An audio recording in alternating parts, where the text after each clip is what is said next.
I ke 1 hektar, 2 ose ma shumë tokë, jeton midis katunit edhe prap han mish të Brazilit. Mish i cili në Shqipëri doli që të jetë infektuar me bakterien e salmonellës.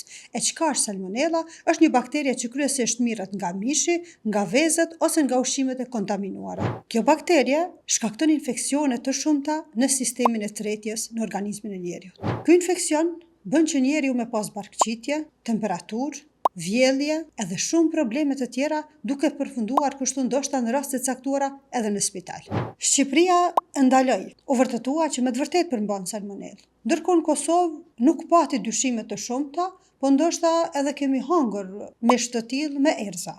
Shtrohet pyetja, a vërtet s'po ka kush me rrit pula në këtë vend?